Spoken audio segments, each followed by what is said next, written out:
because it's 2023. Stop the news articles. Don't go in the library. Don't be searching for shit. Say, I don't want that anymore. Or Googling things I hate in movies. But you know, like the Winnebago, he like zooms out. It's like, Excuse me. What? You hate Googling things in movies? Yeah, That's what fucking people do in life. I don't want it. No, they don't show. Old man shakes fist at the sky. Yeah, don't show.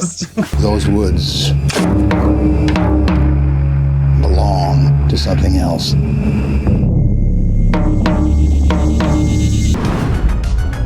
It's insane, right? Art the Clown. I'm something different. Hello, friends, and welcome back to another Modern Horror Movie Talk. I'm your host, Tyler Nichols, and look who we have. We have two guests, Lance and Andrew, back for another one. Lance, how you doing? I'm doing good, buddy. Looking good as always. How you been? Oh, not too bad. Andrew, how are you? I'm doing pretty well. How about you, Tom? I am definitely ready to talk about this movie because I think I think everyone will be surprised by what goes on in this episode because so there's a new prequel film for Pet Sematary called Bloodlines that's getting a lot of buzz right now. And so, you know, there's only one Pet Sematary that's in the modern era, and unfortunately it's one that isn't very well liked. So, we're going to be talking today about 2019's Pet Sematary. I've already said in the past, we're getting right into the movie. I mean, it's a remake, so I feel like we kind of have to do a little bit of talk of the original throughout. So there will be talk of the original sprinkled throughout. But first of all, before we even get into the remake, what's your guys' opinions of the Pet Sematary series? It's the book that my older brothers told me to stay away from because it's the dark book. It's the really angry Stephen King book. And it's the one that I even wouldn't let my 13-year-old read when he started getting into Stephen King books here recently. I actually saw, and Lance will love this, I saw the sequel with Edward Furlong and Clancy Brown. Let's not forget Clancy Brown. I almost just said Highlander, but he's not even the Highlander. He's the Kurgan in that. So couldn't even say that right. You could also say Captain Hadley. Yeah, that's true. But I think I saw that on UPN 13 first and then rented the original later. I think I prefer the second one. I do like the original, and based on what I've been told, it's much closer to the book than the remake was. I know one key difference that I'm sure we'll get into. But no, I enjoy the original, and I have fun with Pet Sematary too. And I know that's now 31 years old in the early 90s somewhere, but Jesus. I do like that one. Lance, what about you? So I think I read the book in 8th grade. I was actually in my school, in my grade school, I think 4th grade, we got to pick a notable person to do a little presentation on, and they gave us a list. And I remember I went to my teachers, I don't want to do Benjamin Franklin or Lincoln. Can I do Stephen King? And my teacher, because it was the 90s, was like, yeah, go for it. And so I read a bunch of his books. I watched all his movies. And the reason I mentioned this is because I read the Pet Sematary book in grade school. I think it was 8th grade, could have been younger. So I remember parts, but it's been very vague and it's very floaty at this point. I grew up on the first two movies. I watched them when I was a little kid. Never got scared. I never found it in any way frightening. I always thought it was a little boring. And as the older I got, the more I hated it. So I actually have a strong dislike for the first movie. I get a lot of people love it, and I'm willing to tip my hat to a few items, and we'll talk about later. But I have a hard time separating Pet Sematary from the weird cult love that the first movie gets. And I absolutely love the fucking second. The second's rock and roll. It's MTV. Clancy Brown, Edward Furlong. It's weird. There's a lot of grunge in it. It's fall colors. It's cool, man. But that's a different conversation for a different episode. Can we get his Black Sheep link up here somewhere for his episode? I'll have to have that linked. That way people can see just how much you love that movie. But made a good argument. Honestly, in terms of the Pet Sematary series, it's hard to even call it a series. There's a couple movies. I hardly even remember the second one. I remember bits and pieces. And the first one, I always just remember as being just so boring and mediocre and having two good moments, which is pretty much the Achilles and the truck hit. I think that's about it. But yeah, otherwise, I don't think there's much of anything. So I was really excited when they had announced a remake, because this was happening right around the time we were getting Halloween 2018 and stuff that I was really enjoying. And this came out, and this was a movie. This was definitely a movie, and I think it's awesome that we're talking about this right now because I've been obsessed with the show Winning Time lately, and Jason Clarke is actually on that show as Jerry West, and he's just constantly swearing and going insane. No, fuck! God, fucking damn it, I knew it! Fucking knew it! Just because of that, for some reason, it made me enjoy this movie more. So, it's a little spoiler alert on what my opinion of where this movie is. I think he's a great actor in this, but there's stuff with him that I think that is very weird, just in terms of a character stance. So I'm really, Lance, you in particular, because I know that you like dark characters. What's your opinion of Jason Clarke's character here? Because I really can't put a pin in him. I'm gonna have a hard time because a lot of my defense of this movie, and I like it. I do. I bought it. Though I'll be very clear, I saw it once in theaters and had a fun time. I've noticed a lot more flaws the second time around. But my passion of hatred for that fucking first movie is so tied into this movie that I'm gonna have to just keep jumping back and forth. His character, I think, goes through all the right beats in this movie. The problem is that they fucking go at such a pace that a lot of it doesn't make sense. They don't earn a lot of his emotional sort of heart and sort of, I don't know the word I'm looking for, passion, I guess. Everybody here in this movie, there's a weird tone of cynicism, and that's what I kind of like it. There's a lot of optimism in that first movie. This movie, everybody gets kind of a dick all the time. I'm like, ooh, I like this. He comes off kind of like a serial killer. He's kind of cold, and he's just like, yes, we'll just, we'll just have a birthday party for Ellie. And I'm like, what does that mean? There's kids in the backyard, Barry, go check it out. But he at least emotes and he has this passion that I dig. When he talks to his wife when she shows back up, he's like, I needed more time with Ellie. I needed more time with my daughter. I wasn't done yet. I was like, oh, that's good. I like we're digging into this, right? When he goes and knocks out Judd, I was like, he's gonna murder the man. No, he's like, comes over with the whiskey and the glasses and she pours it in. It's just like, yeah, I just needed to hang out. I'm like, yeah.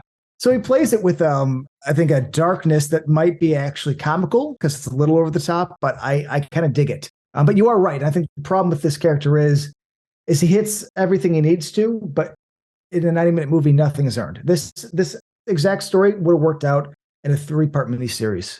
90-minute movie, it does not. I'm not going to defend any of the movies. I don't think they've done Pet Sematary right. I don't know. The first one's really, again, I haven't read it, but I know enough about the book. The first one's really much closer to it. I thought everyone was really wooden in this. I thought Lithgow does the best for me as Judd. I thought he did the best job of any of the actors in it. I hate some of the choices they made for this version of it. And to Lance's point, the emotions just, other than the only one I could think of is when he's in the car talking to his wife and she can tell he's going to go bury his kid. When he's going to use the Pet Sematary and he's crying a little bit in his car, but everything else, he's just so wooden. And honestly, I know you guys said great actor. I think he's almost the same guy in just about every movie for me. And his wife, Amy Seimetz, she was fine. The daughter was, John Lithgow, I was very entertained by because he didn't go, as comically main accent as he could have probably as, Herman Munster did in the first one. But yeah, it was hard for me to care. This is a movie for me that just kind of came and went. I watched it on streaming. I might have even watched this on when Netflix was still sending me discs, to be honest, because I didn't stop until a year ago. I was one of those guys. My wife and I watched it during the Halloween season. I think the Halloween of 2019 or possibly even 2020. And it was just it's fine. It didn't do much for me. And I think the directing team, they've done other things too, right? Yeah, Starry Eyes. And they did what was the segment in Holiday, Lance? Valentine's Day, which was a really fun segment. That's a cool movie. I'd recommend it. But the last thing they did was the Scream TV series. So just putting that out there. I should say something real quick, which I don't know what happened. So I saw it in theaters and I remember it pretty vividly. The transfer that I watched in this Blu-ray was a lot brighter. And I swear to God, the frame rate seemed to be a little higher. I don't know if it's just a bad transfer or just a very lazy one. But I know for a fact there's a couple scenes that I remember I like the lighting. And in this, it looked like there's a giant fucking spotlight. So just an FYI, I don't know what happened, but the version that I think people can see now, doesn't look as good. And that also does not help my argument. See, and I mean, there might be frame rate issues or things like that, but I actually, that one of the things that I enjoyed about the film was the cinematography, because there were times where I actually really liked the like. There's a great shot of the actually I can't even get into it because it's a little more of a spoiler, but there are some great shots in it where it just like someone in the foreground, people in the background. I like just a dynamic shot rather than something that's very basic, which is all the first Pet Sematary was just basic, basic. Fucking mids, yeah. Yeah, constantly. And I thought it looked very, very good. But in terms of performances, yeah, I did not like Rachel, Amy Seimetz. Something just didn't click with me. She seemed so like just nothing behind the eyes. And then I hate to do it. Yeah. That girl is awful. Like, she ruins the third act, and I mean, we won't get into what the third act is, but like, yeah, she ruins the third act for me, and I cannot stand her. There's a lot of moments that I just laughed when they're trying for like, the big thing is that like when they try for like jump scares in it, it's always like a loud bang or something, and it kind of just got like a giggle out of me. So those moments just, I watched this with that so bad it's good eye, and got some enjoyment out of it that I didn't the first time I watched it, because I went into it hoping that it would finally satiate my Pet Sematary wants, which did not happen. Well, and the girl, like in the original one, Gage as the focus is cool. And how do you replace, Miko the kid Hughes asking the tough questions in Kindergarten Cop? You don't get better than that kid. So I don't. Where do you go from there? But I also I will say, I didn't notice it the first time around, a few years ago. I liked the score this time around, actually. That stood out as a positive for me. Same. I just I recently got 5.1 surround sound system, and that was one of the things that I noted with this one, where I'm like, ooh, yep. I like this. But there was one scene that I really liked, and then it went just downhill so fast. And it's the scene where they bring the boy in after he was hit and dragged. I think everything in it is so good until the boy is like sitting up and talking to him. Then it's just like, it comes across so corny, and just, it didn't work for me at all. I have no idea if that's from the book or not. I didn't read the book. But it just did not work for me, especially with how much all the stuff leading up to it before that, just it worked well. Like the girl just being like, he kept getting dragged. Like, oh, that's just, you can just, when they show it too, and it just looks so gruesome. But then it just, the more they show it, the worse it looks. And yeah. I feel bad to say this, but that actor, I don't know if he must have been in something, but he didn't have it. I didn't mind the look of it, and I agree. I think it was very intense. I like that he kind of freaks out. I thought that was a good emotional moment, because Midkiff in the first one did not really do anything. It was just but that whole movie is essentially what Valiant would be like if it became sentient and made its own story. So I'm more willing to take flaws just because there's something here. But I state again, there's not been a great Pet Sematary. And he sits up, I was like, oh, that's cool. And he looks over, but then he starts talking. I'm like, oh, it's this very generic, like, Lewis. I'm like, oh, guys, we're going that route, man. Victor Pascal in the original movie actually was a lot cooler. It was a lot creepier. He had this like sort of like dead echoed voice.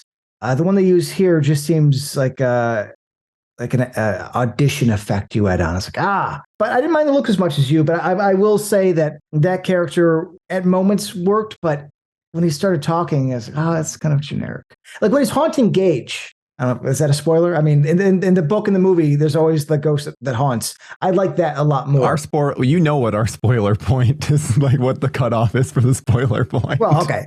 The big thing is just uncomfortable dialogue. There was so much uncomfortable dialogue throughout, and one thing in particular is Ellie saying, "What about your sister, Mommy? Wasn't she just a kid when she died?" Like the line, like the delivery, that whole element of it just does not work for me. And I feel like that's so much of a lot of the script and a lot of the dialogue. It feels like it's like, yeah, someone might be able to say that and say it convincingly, but not many people.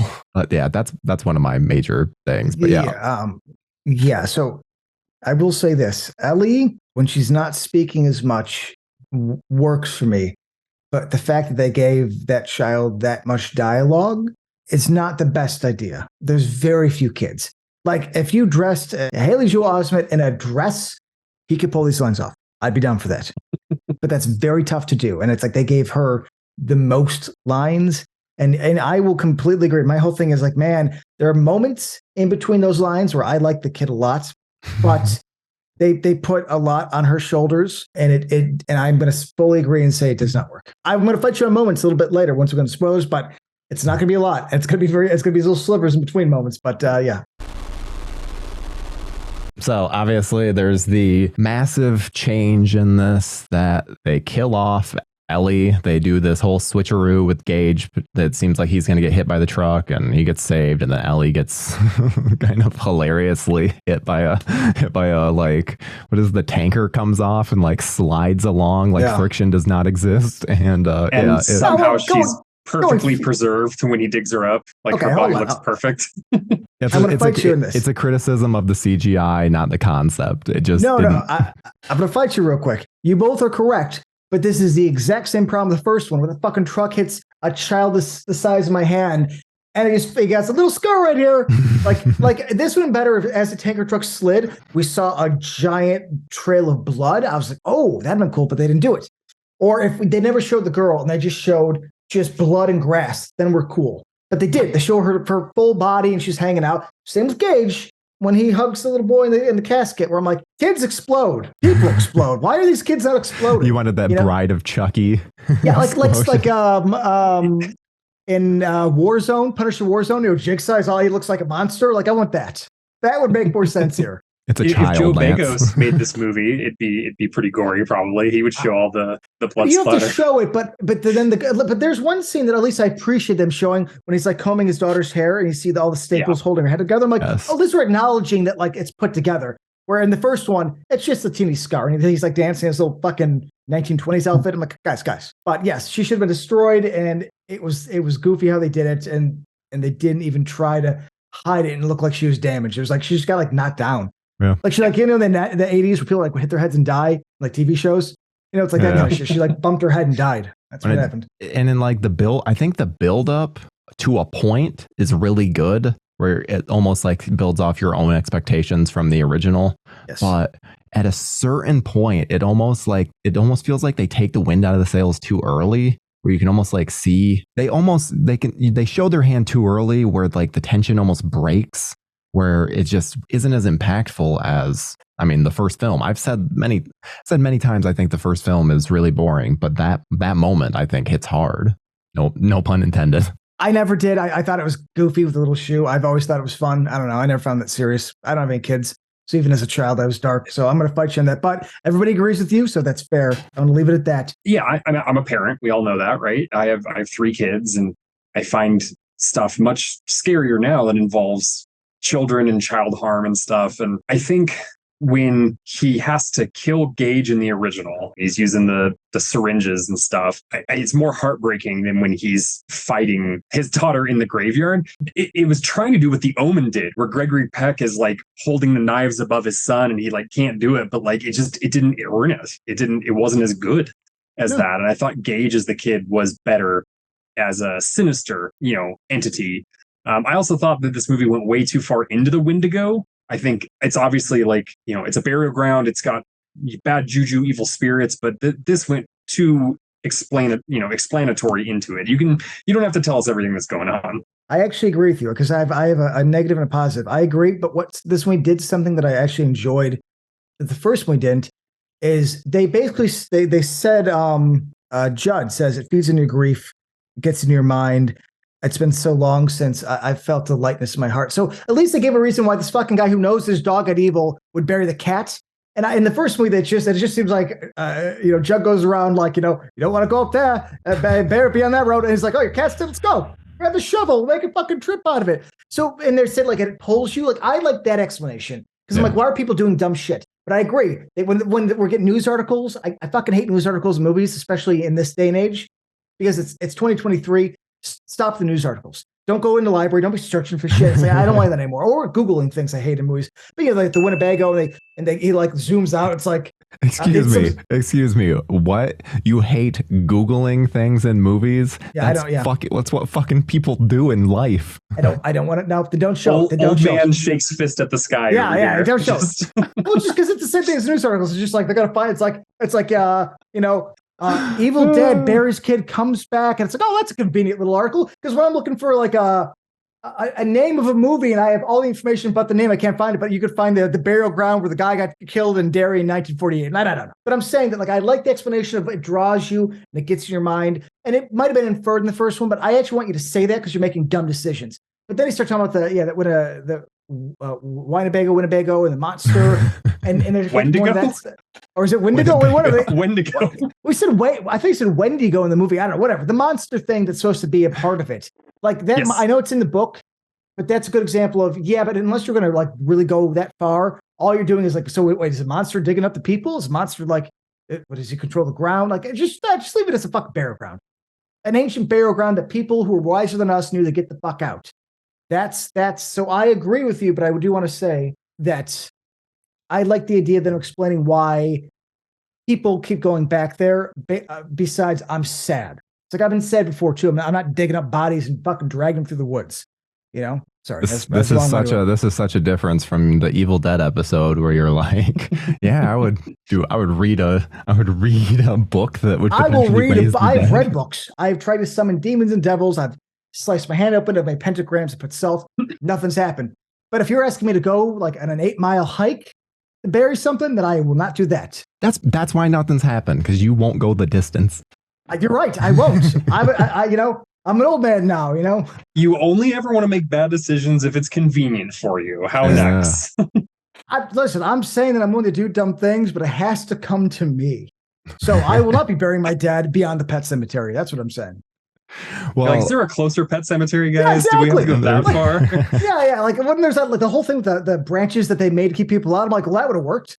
Like I know the steps. I'm like, or don't. Like fuck it. We're good. We're good. But the problem with the Ellie thing really is that they wanted to get the whole family as zombies, which I like the idea of that. But the problem is that now we have to have a little girl do it, and she talks so much and stupid. And then they have to show a little girl dragging the mom. I'm like, yeah, but she has to go up the thing. And then there's like a long hike. So realistically, that's a long drag. She's like, the whole battle with them is awful. It's idea-wise, I like it. But execution-wise, it just does not work. And mom turns in like a minute. I guess this is a good time to just talk about it. Have you seen the alternate ending? No. Yeah, it's not super alternate. No. It's right enough to make it interesting.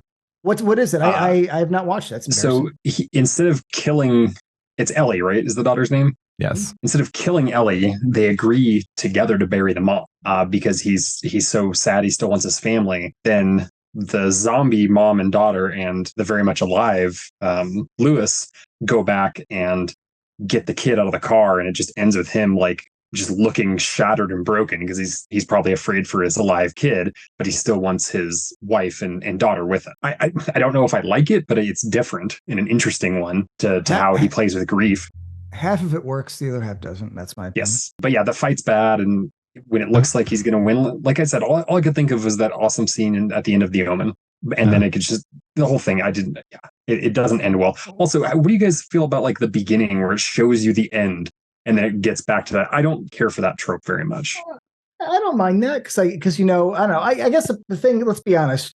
We're pretending like everybody hasn't seen Pet Sematary. I don't. I just think it's one of those iconic '80s movies that even if you don't know about it, it's been parodied so much you do. It played on TV so much. I saw The Godfather in high school for the first time, and I was late. I remember I saw Shawshank in '95. You know what I'm saying? Like, so it was very late for me to see that. But by the time I saw The Godfather, I knew the whole movie because The Simpsons and Family Guy and Naked Gun. I mean, just anything that parodied. So, like, I just feel the problem with this movie is nobody's going into this without comparing it. And they know it too, because I think they're doing dumb shit in this to try to switch it up. Because that fight at the end is dumb. But can I say something I really love? My favorite part is when the dead family comes up and looks at the kid and puts a fucking hand on the car, and you hear the click. And it's like, oh, good. They're murdering the kid. I'm glad. Good. Let's finish it off. I like that. Such a fucked up ending. But see, I like that. Let's get there, but let's not have a stupid graveyard fight. Is there a way we could get there without here? Look, I picture here's the thing. Ellie stabs the mom, and how about this? Ellie stops talking the whole movie for some reason. She comes back, can't talk. Perfect. Love it. Stabs the mom, murders her. Right. The dad comes in. She stabs him. He falls out the window. His legs shattered. Bones are sticking out. He wakes up and starts dragging his body to the graveyard. And by the time he even gets that stupid fucking pile of stones, it's now morning. Right. So it's taken him the whole day. And as he looks up, the mom comes out, kills him, and then we get the kid. We go murder the kid. I don't like the idea that the mom turns in like 10 seconds and then Ellie drags that fucking body all the way out there like in 10 minutes. Like if there was a time jump, I would be far more forgiving, but I don't want any fights or anything else. Just have them disappear.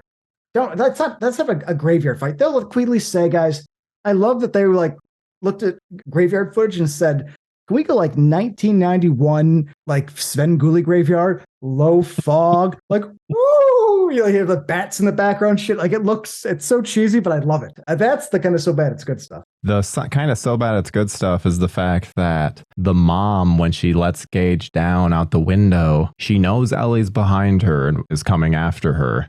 She like slowly closes the window with her back turned, and then gets stabbed. She like goes to get stabbed. Yeah, it was just like, and that whole fight is just like. That's why I was so disappointed when I saw who directed this, because I love Starry Eyes, and I think that just that alone just shows really poor direction, because every aspect of that scene, that girl is so unbelievable.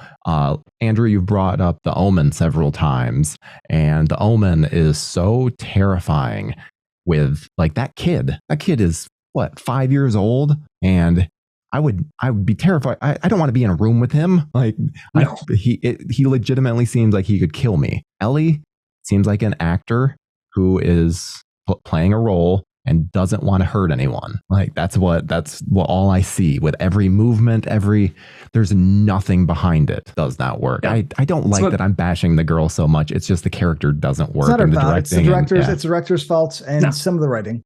Yeah, more directing. Yeah. And granted, like I don't like whoever the kid that played the brother. I'm not saying he could do a better job if they did decide to stick with Gage, but Gage in the original one, I just felt was a lot more menacing.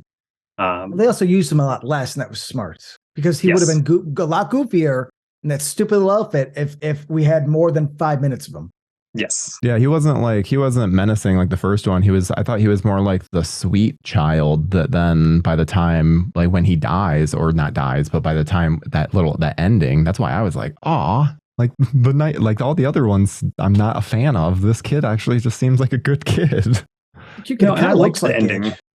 I like a downer ending. We're in the spoiler section, so I can talk about any movie now at this point, but I like The Mist. I like, Night of Living Dead. I like downer endings. I just didn't enjoy the first 103 minutes of this film for the most part. You gotta earn it. You gotta earn it. Downer endings can work 100%, but like the journey getting there has to make sense and has to be like because I 100% agree. Like there is a way for like the film to be ending with a dead family, and that's and it works. Yeah, like it works, but just the journey getting there didn't work. It's too short, man, and that's the problem. They actually sped up a lot of the character growth, I think, to have more with Ellie, and that is a problem. Though there was one scene with Ellie, because I got to stick up for a little, when she first comes back and her eyes all low, and she's like very weird and different. She asks, she's like, "Where am I?" And she said, the tone of her voice and the way the scene is directed almost seems like she's asking what plane of existence she's on. Like, where am I spiritually? Where am I in existence? Because I've been through a journey. I was like, oh, I like that. Let's go there more. But then she's, 20 minutes later, it's like, I'm like, But when she's not talking, I'm okay. When she's like freaking out on the ground, when her dad has his foot on her chest and she's like screaming, like twisting, I was like, okay, I like that. No. Then she starts talking. I'm like, stop talking. Why? There's the old adage of Kurt Russell for Escape from New York when he went through, was like, he's marking out lines like, we're not saying that, stuff like that. That should have been this movie. It's like, stop having the girl talk, that's never good. It's not Freddy Krueger. The more you talk, the goofier it's going to be, or you're going to deflate tension like you guys have both mentioned. And I like the movie, like I say, I like Zelda in this. I like a lot Lithgow's performance because he went the opposite. Because anybody else would copy Fred Gwynn. I like that he played Judd right off the bat as a dick. He says his awesome line to Ellie. He goes, Pet Sematary. Can't you read the sign? I was like, good for you. They're just assaulting this little child you just met. I'm like, I like that. Like smoking, he's all fucking stressed. I'm like, I understand if people don't because it's the opposite, but I like how Lithgow played it, the opposite of Fred Gwynn. I'm shocked that you like Zelda in this because I feel like Zelda is like so forgettable and like honestly that's actually I would probably put that in another positive for the original Zelda from the original. That's original Zelda's kind of iconic, at least that imagery of her. Yes. Sorry, could continue. I did like the discussion and goes back to Lithgow being a dick.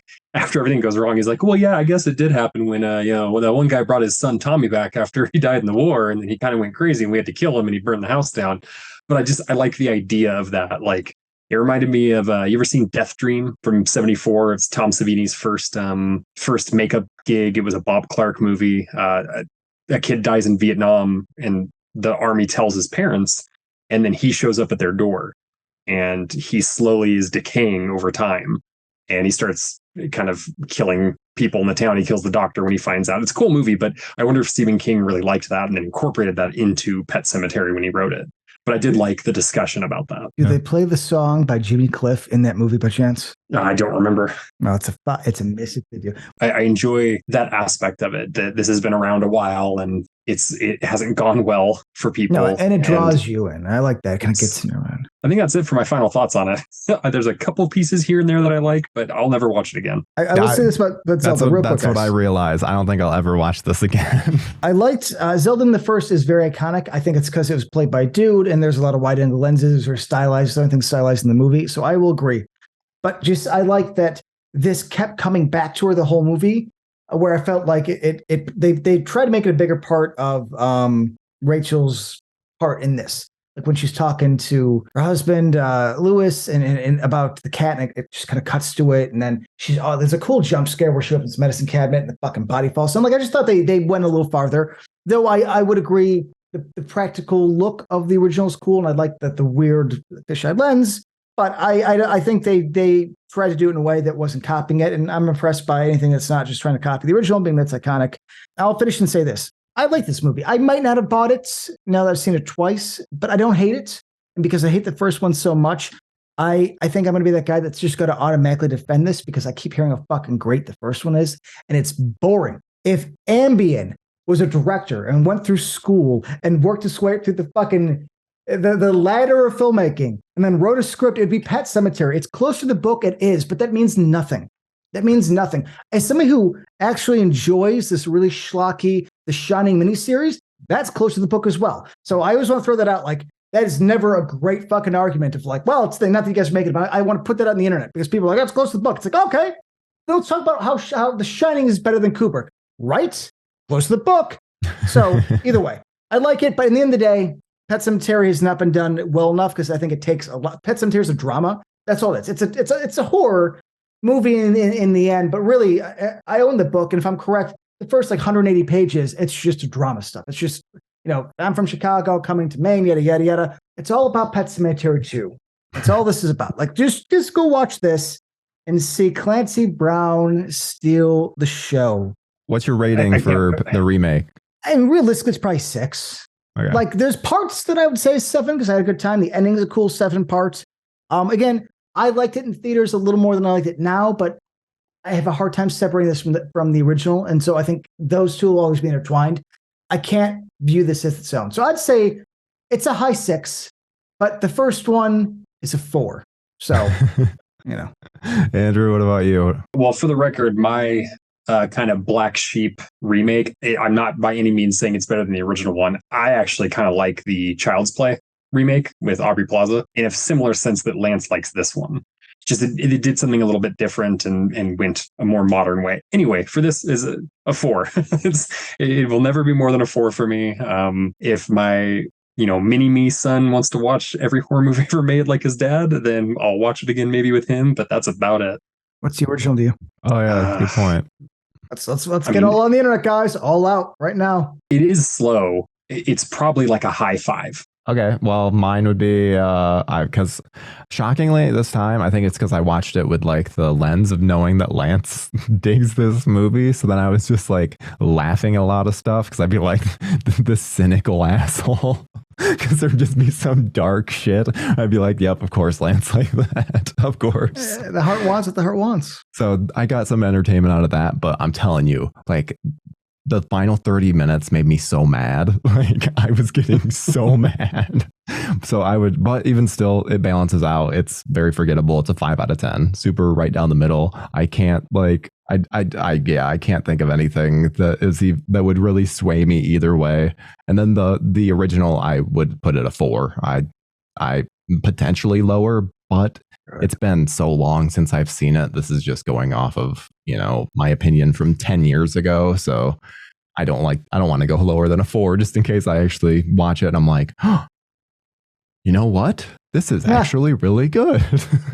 So average score, Pet Sematary 2 is going to end up being the highest rated Pet Sematary. Got it. All right. Well, I don't know what you guys rate Pet Sematary 2. I love Pet Sematary 2. So, I mean, I'm going to I'd give it a solid.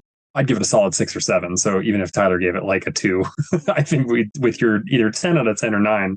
Tyler would give it a question mark. I would have to rewatch it to properly rate it. That's been long enough that I don't remember it enough to rate it. I remember it mostly from Lance's video. Let's see Brown, guys. Let's see Brown. And Anthony Edwards. Let's talk about some ER guys, Yeah. Well, I think we've pretty much covered Pet Sematary. God, this is going to be a beast. Okay, so thank you guys so much for joining me, and we will see you guys. Oh, wait, and let me know in the comments below as to what you think of the original, what you think of the remake. You can let me know what you think of Pet Sematary too, but maybe put that on Lance and John's video, because didn't you guys do Pet Sematary 2 a while ago? I don't know if we did a full video. I think it might have been a medley video, if I'm correct. Well, you guys should probably cover that. I've made 3 videos on it. My opinion's out there. I love it, Okay. always will. And, God bless Clancy Brown.